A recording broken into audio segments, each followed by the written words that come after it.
2018 nilikuwa naumwa sana, nikawa nimeambiwa natakiwa nifanyaje, nifanyie operation, ni kansa. Lakini nikamwambia Mungu sintafanyia operation maana sina kansa. Nikawa na rafiki yangu akawa ameniambia kuna kanisa limoja pale twende ukamwone mtumishi. Nikaja siku ya kwanza, wengine wakawa natabiriwa hapa naumwa sana, lakini mtumishi akuniona, nikachukia sana, nikasema mbona mimi sijaonekana. Nikaondoka kweli siku ile na huzuni na bado naumwa sana. Ilikuwa ni siku ya Jumatano. Nikarudi siku ya Jumapili, kuna mhudumu mmoja akaniambia leo nitajitahidi mpaka muone mtumishi. Amen. Hiyo siku kweli nikawa nimemwona mtumishi. Nikaingia.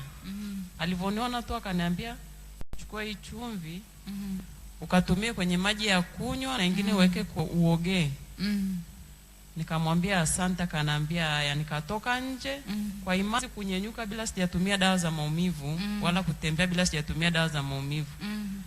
Nikatoka hapo nje nikasema kwa imani naanzia hapa sitakunywa tena dawa maumivu ndo niende nyumbani. Amen.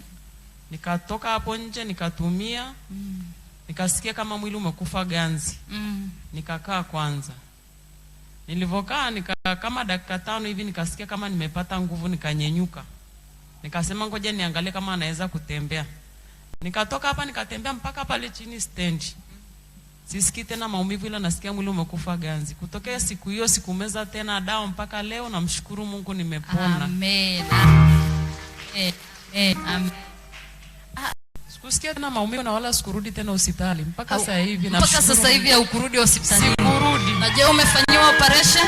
Hapana. Haukufanyiwa operation? Hapana. Hebu mhakikishie mtu mmoja kwamba hujafanyiwa operation na yeye ajue kwamba yupo Mungu.